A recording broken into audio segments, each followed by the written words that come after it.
You buy a PC today, it does nothing until you put an operating system on it. Right. And that's what Windows is. What Pluribus provides is the operating system for that switch that gives it its functionality, its personality, but on top of that are the services, which in a Windows environment would be the applications running on top of Windows. So we provide the complete stack for running this network environment and scaling it out.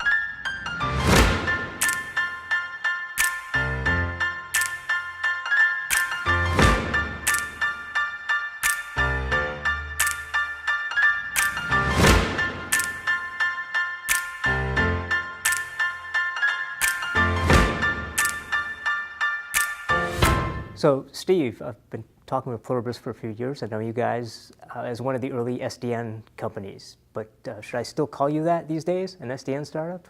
You know, in many ways, we've moved beyond the traditional notion of SDN Okay. and really represent a next generation of SDN.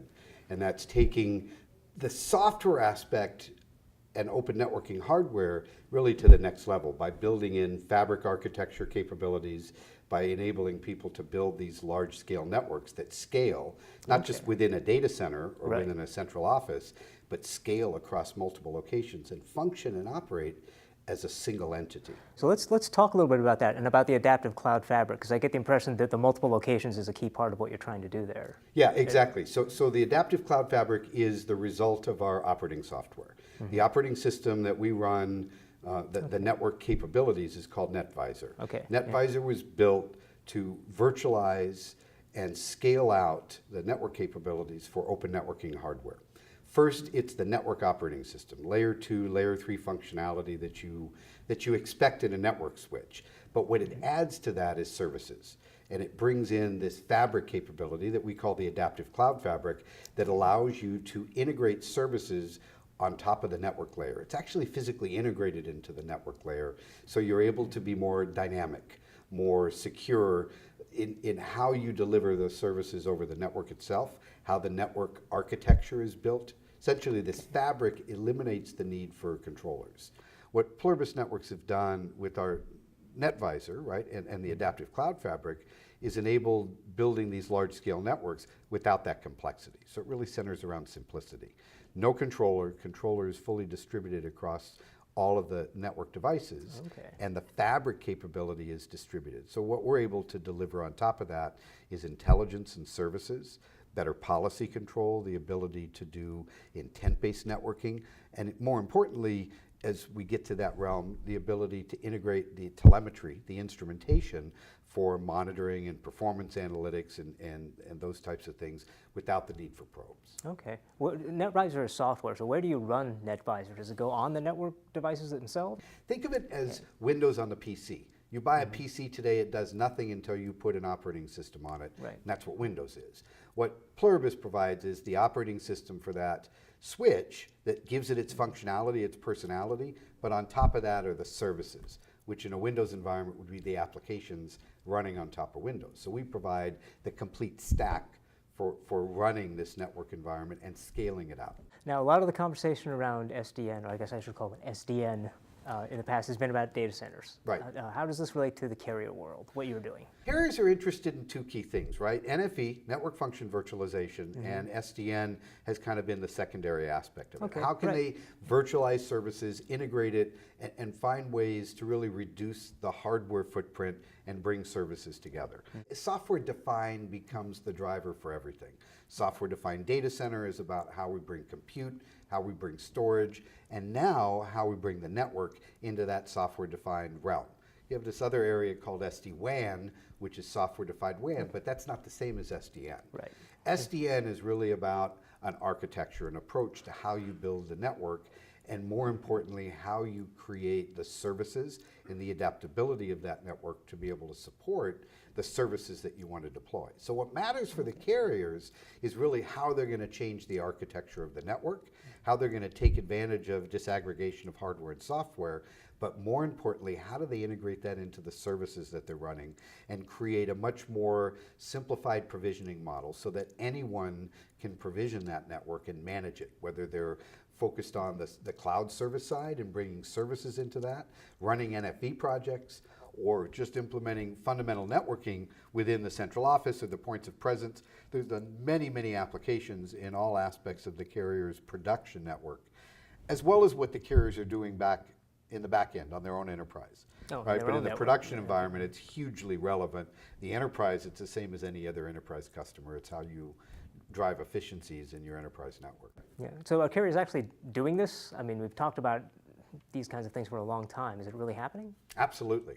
I mean, the big drive in the mobile space has been cost per bit. How can we drive the cost down and increase capacity, right, from a backhaul and a core perspective? Yeah.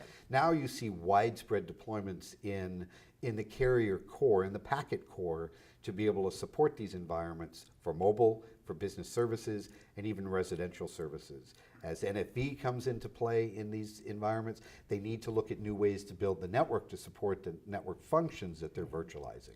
So you're starting to see significant traction. We're deployed in well over 100 production network environments between carrier and service provider environments. Okay. We're built in as part of the Ericsson HDS 8000 cloud system that's deployed in some of the larger converged packet core environments. People like Telstra, Telefonica, SK Telecom, Swisscom, among many others, are using this core environment. The underpinning architecture is built on the Pluribus Netvisor software and our adaptive cloud fabric. You'd mentioned telemetry. Let's talk about that a little bit, because that's become a big issue, just the ability to see what's happening inside your network. You have the ability to see a lot more than you could before. So what does that mean to the carriers, and how do they wield that? Because I picture it just being a fire hose of random data coming their way. It is.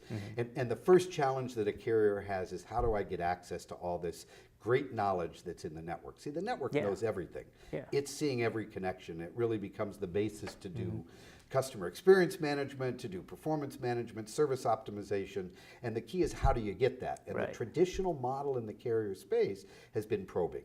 Right? Put a probe in, use that probe to monitor the traffic, and from that extract the metadata. Yeah. With SDN, you're seeing that probing technology become integrated into the network itself. And this is key when you look at where networks are going. Things like self-optimizing networks, self-defining networks, or what some people are calling intent-based networking, will rely on this intelligence being built into the network fabric They itself. need that feedback loop to know what the network ought to do next. Exactly. So they can do it before you, So before you the have whole to tell it. notion of intent is you define the state, and then the network understands state and adjusts state. So you need all of these pieces to make it work. So where analytics is going is that telemetry, probes, instrumentation, whatever term you want to call it, is getting built into the fabric itself. And why that's important is probes have an inherent limitation based upon the speed of their connection. Most probes today are sitting at 10 gigabits.